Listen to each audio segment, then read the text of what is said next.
with Lex Lang. It's very nice to meet you. It's nice to meet you too. And how are you liking A-Kon? A-Kon is awesome. You know, I've never been to Texas before, so being at A-Kon is a real thrill. There's so many nice people here in Texas. Who would have known? Yeah. And how did you get into voice acting? Well, I started in theater all through high school and college, and I did a lot of theater, and then after that I did stand-up comedy, and I was in a movie, and I met another one of the actors in the movie, and we became really good friends and roommates eventually, and eventually he was an on-camera actor for a while, and he did this movie called Susie Q that was up in Canada, in Vancouver, and the girl that was playing his girlfriend in the movie was a girl named Amy Jo Johnson, who was the Pink Power Ranger. And we were all hanging out one night, and she said, "You'd be a great voice actor," because I did a bunch of voices for him. And so I said, well, I have no idea what a voice actor is. This was 27 years ago. I mean, I've been doing this a long time. And so she introduced me to she was playing the Pink Power Ranger, and so she introduced me to the producer of the Power Rangers, a guy named Scott Page. And I did a few voices for him and some characters, and he said, "You're hired, kid."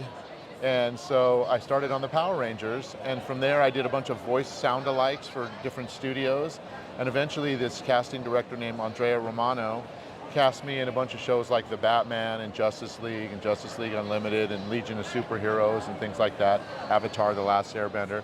And around the same time as all that was happening, anime was just coming out, so I did stuff like Rurouni Kenshin, where I played Sanosuke Sagara, and I played Captain Harlock, and I was in Digimon as Wargreymon, you know, Wargreymon, you know, those kind of things. Yeah. And Lupin the III, you know, where I play Goemon Ishikawa. Goemon Ishikawa is in the house, you know, he's kind of like that. Yeah. And so that's kind of where I got my start, and then video games like Dr. Neo Cortex and stuff. So it's been really awesome. I've been blessed to have a really long 27-year career in the field, yeah. That's really cool. And do you have any tips for aspiring voice actors?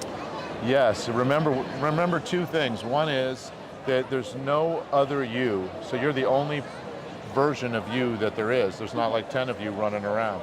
So bring that part of yourself to all the roles you play. Like really, you know, be willing to express the emotions and the way that you interpret the world in your acting.